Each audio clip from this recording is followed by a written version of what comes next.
Okay, I'm gonna try. I can do it, yay! All right. So I'm gonna present a Chrome, and I'm gonna show you, I'm gonna like show you as students, you know, how I start my like school day. So here I go. Thank you, Mr. Teacher. All right, so I want you like hello, right? Like I want you to just have fun, like have fun with it. Have fun with it. All right, so can you see it? Give me a thumbs up if you can see it. Can you? Oh, yay! All right. So Miss Jen's morning meeting, it's a hello song.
So I'm not sure that you could see me during that time, but I was actually signing it. Could you see me signing it? Signing the song? Thumbs up if you could see me signing it, or you could just see the song. Okay. So when I start the school day with my kids, they want the same start to the same ending. And in the middle, we'll have like an activity, right? So one of the things that my students have such a difficult time with is communication. So I'm going to stop presenting here, stop share, so I could see you guys. I really would like to see the rest of you. I can, but again, here's where the inclusivity in education is, right? So you guys are able to speak and write and talk and show what you know, how you know them, how you know what you know very clearly to your teacher and to your friends. My students aren't really necessarily able to do that, but they're the same age as you, right? So what I do is I incorporate a lot of music and sign language, into how I present material. So for instance, when I'm talking about verbs, so I'm going to teach you guys a sign song, and it's not going to be, I know like the hello song is very, you know, it's babyish to you. And I understand that. And I just wanted you guys to see some things that make my kids like excited, even though they're like the same age, right? So like one of the things we talk about is like verbs, and we're talking about like walking and running and sitting and, you know, singing and swinging and doing all these kinds of things. And I didn't know if you guys would like to like learn a fun song about how to do all those things, and then ask me questions. You can ask me questions about anything, but ask me questions after we're done. You guys ready? Give me a thumbs up if you're ready. Jennifer, please turn your video on. We are unable to see you. I'm sorry, you can't see me? Yeah, I can't see you. You can't see. All right. So I'm gonna leave. Oh, I'm not sure. All right. So I'm not. Oh, start video is off. I'm so sorry. All right. So I'm so sorry. I've been talking. Can you see me now? Oh, not at. No, I see like I'm frozen. So I'm gonna try that again. Oh. Okay. All right. So I'm so sorry. I've been talking. Like, I can't see you. I can see you, teacher. I can't see the kids. I really want to see the kids. Where are the kids? Yeah. So please, Navya, Like, and really, like, Vijayalakshmi, Sravesri, please turn your videos on. Arifa, yeah, please, all of you turn your videos on. So, Jennifer, as you know that you have been teaching for the differently abled, so is it not difficult for you to impart the education because it requires a lot of patience and a lot of techniques. Moreover, you need determination and dedication. So, what kind of techniques you usually adopt when it comes to teaching these differently abled students? As you know that, as you have just mentioned that a few, actually you teach the students of the same age group that we are interacting today. So, what kind of teaching techniques you usually adopt? Because you are saying that you use some sign languages like this, and other than the sign language, yeah, what kind of other techniques you usually adopt or usually use? so my kids will use sign, and then we'll also use a voice application device with the iPad called Prologo to Go. We'll use picture exchange communication cards, and we'll use, our verbal and our gestural languages towards students. So there are many different, like, and it really, I feel like it's like it's a global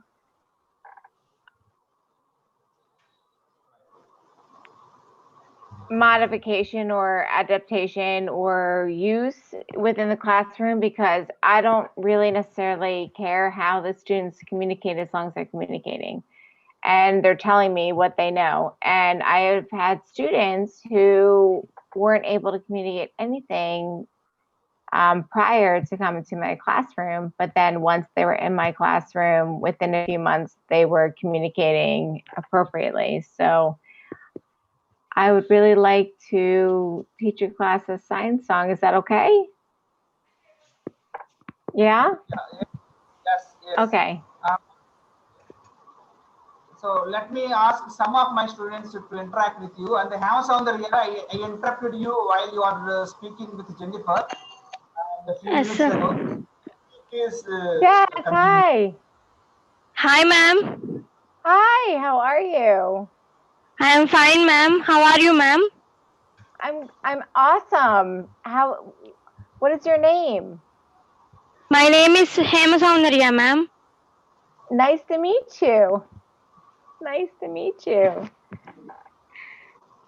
Ma'am, my question is, at what age American people are eligible to vote? Say that again. My question is, at what age American people are eligible to vote? So I Jennifer, feel like our Jennifer, connection might be bad. Jennifer, her question is, so what is the eligibility age for American citizens to cast votes? How many kids do I have in the class? Yeah. So her question is, what is the age? What is the age required for the Americans to cast votes? To elect, So the elect the president. age The age of my students are 12 to 14. No, that's I'm not. sorry. That's not the question. Actually, her question is what is the age required for the American citizens and to elect their president? At what age is a president able to be elected? Yeah. 35. So in our country, you can be 35 to be elected president. Yeah, but to be elected president, it's 35. But what about the citizens who cast votes to elect the president? What is the age limit for the citizens of America to cast votes? What is the age limit? So I heard some of it. So what is the age limit for? In India, the age required to cast vote is 18 years. 10 years. 18 years. To work. So what is the age to work and what is the age to work in America? Yeah, not age to work and the age to cast vote to elect the president. To elect. Okay, let me text you in the chat box. Okay. I'm so sorry. I'm having a trouble hearing.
Oh, that's the question actually. I have just texted in the chat box, Jennifer, and perhaps you might have understood. All right, so I'm gonna look right now. Hold on. So I don't see anything in the chat box. Do you want to just do it in the Zoom group chat and ask me there? Like type your message there? Group chat. All right, so I'm going to my messenger. There's nothing there. So not messenger actually. I have texted it in the group chat. There's nothing there. Shoot.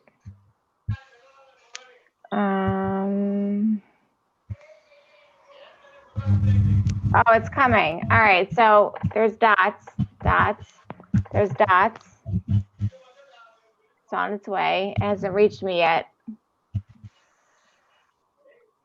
But you can use the Zoom group chat to also ask me. So hold on. I have just texted. But your dots are coming through. The question hasn't come through yet. But okay.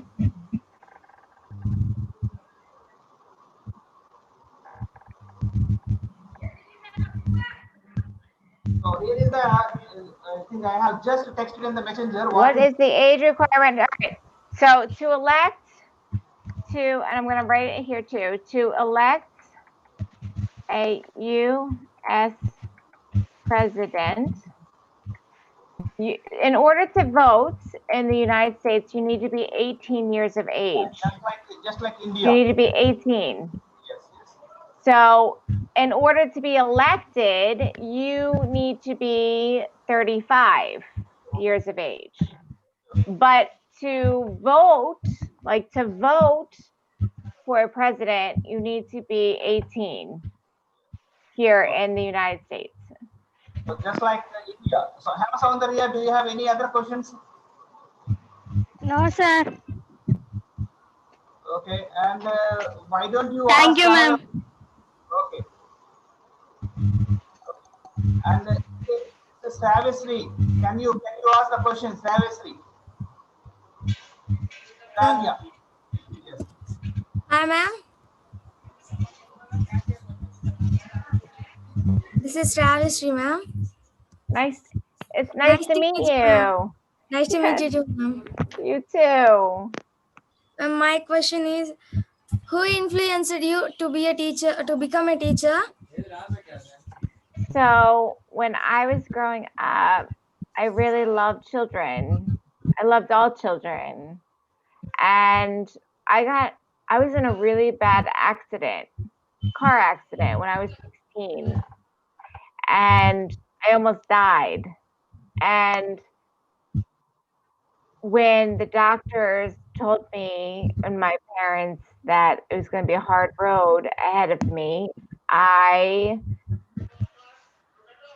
had to work really hard to learn how to walk again, and I had to work really hard on how to write again, and I had to work really hard with going to school and doing things that were not so easy for me anymore because my body was so broken in the car accident.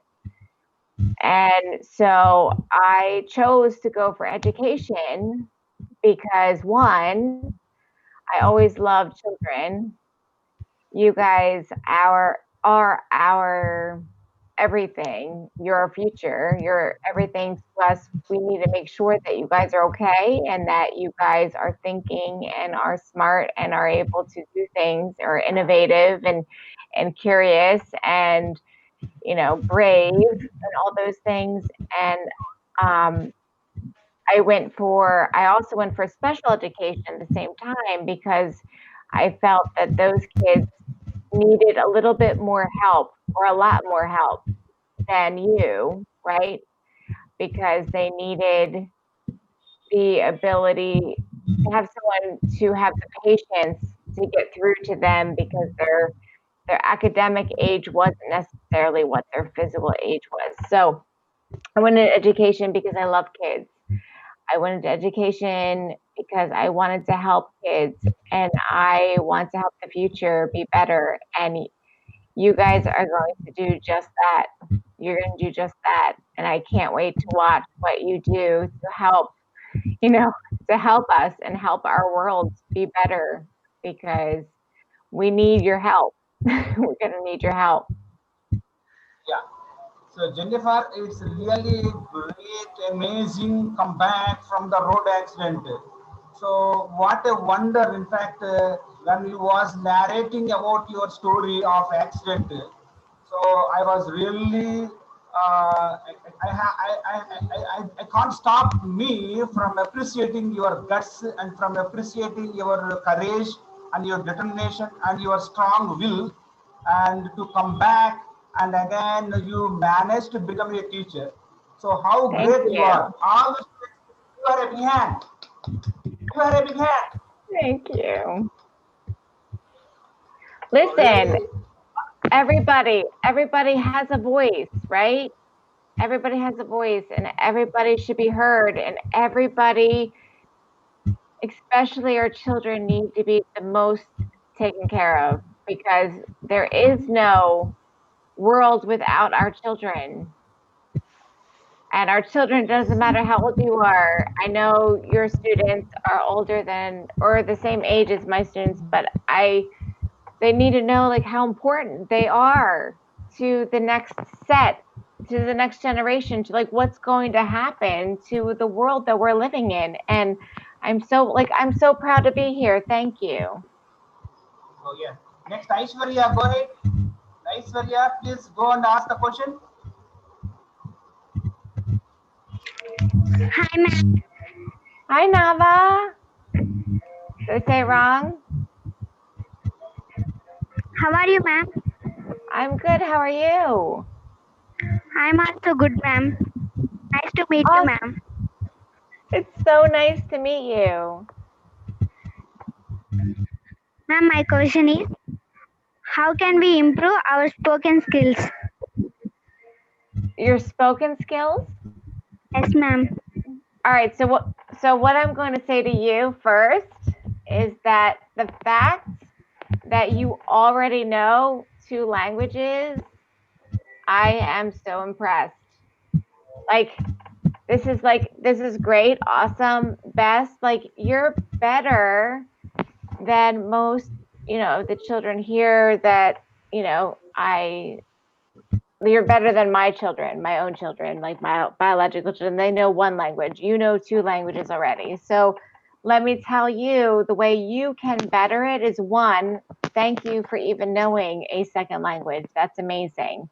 2, continue to speak with people who know a second language or English. So you know 1 language, and then you're learning English as well. And just the fact that you're practicing learning English right now, talking to me is amazing. I wish my kids were like you. I wish my kids were like you. I want my kids to learn another language too, but you are speaking so well already.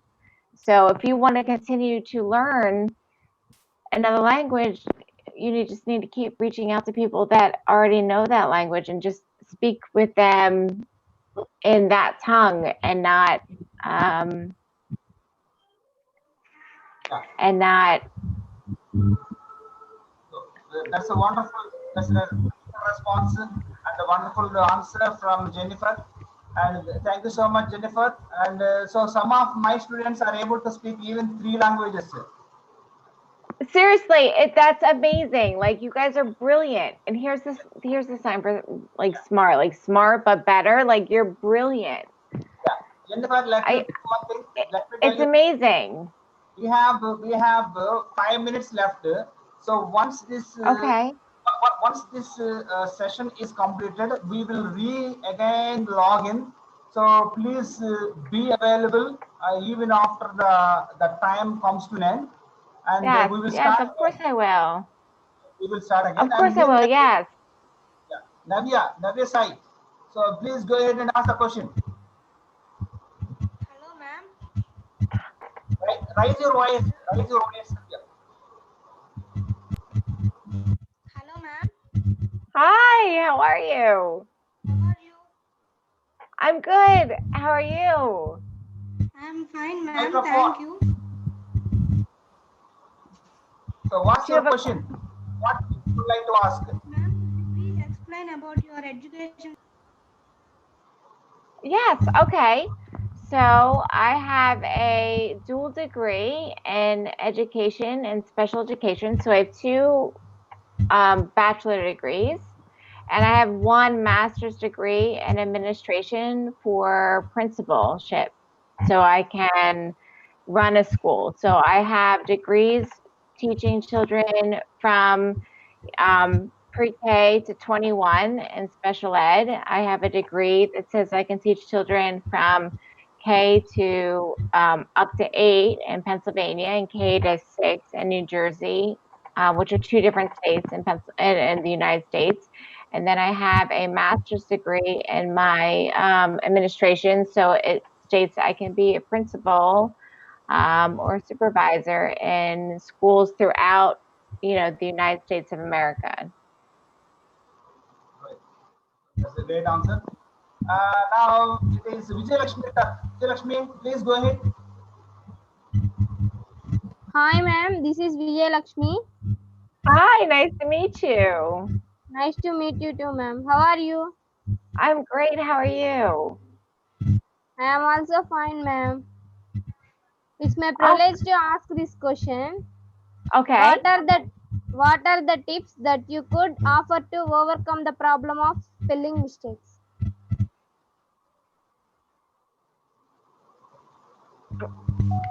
I'm going to have you say that again, only because I'm getting a lot of interference in the Zoom call. Yeah, go ahead. Ask one more time. Yeah, What are go and ask one more time. what are the tips that you could offer to overcome the problem of spelling mistakes? So, what could I offer children who are having spelling mistakes? Yes, ma'am. Okay. Oh, okay. All right. So when you're spelling, there are a lot of different things that happen when you're spelling, and the English language is kind of like it's kind of like it's kind of hard because our letters, when you first start learning our letters, you know, B's look like P's, like they can become very inverted.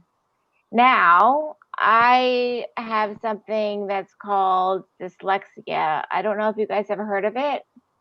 Have you heard of dyslexia? Like our numbers and backwards are kind of like upside down. I mean, it's much more complicated than that. But for me, I look at the whole word and I figure out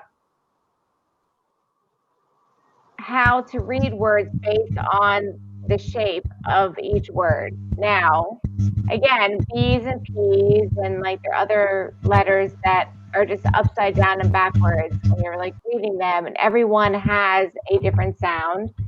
And there are a lot, I mean, English is kind of difficult because there's a lot of different slang that's involved as well. But when reading, phonics is really awesome. But when it comes to, you guys already know a language and you're learning another language. So God bless all of you and thank you so much.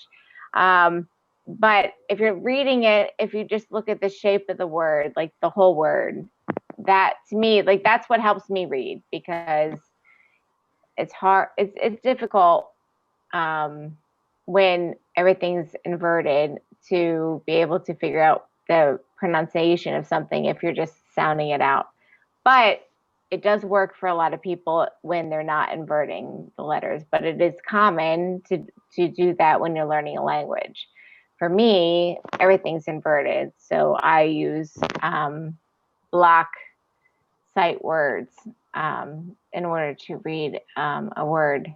But again, everyone's different, and you just have to use your own skills and skill sets, and know that like when you struggle and you make a mistake, like that's when you like making a mistake means that you are working towards winning. Like you're winning, just because when you fail, you're one step closer to winning.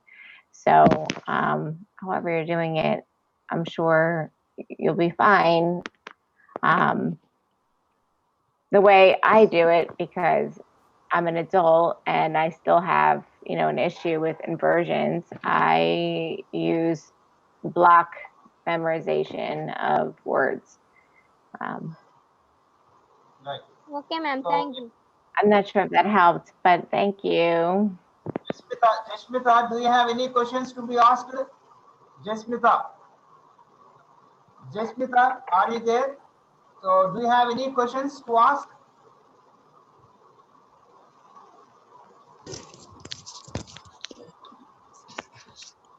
Yeah, go ahead. Hi, ma'am. Hi, My name is Jasmita. nice to meet you. How are you, ma'am? I'm fine. How are you? I am fine too, ma'am. How many languages in our country? There are many different languages in my country. I can't even put a number to it. There are people from all over the world that live in my country. So they all speak different languages and have different dialects. So there are many, many, many different languages and dialects of each language in our country. The one thing that's really nice is that, I wish we as America learned other languages early, like you guys do. But everyone can, or, most of the people that I've met have been able to also have some English so that I can understand them, or sign language so I can understand them. But we have, they call America the melting pot for a reason, because there are many different people from all over the world and they speak every language in our country. So I don't know the exact number, but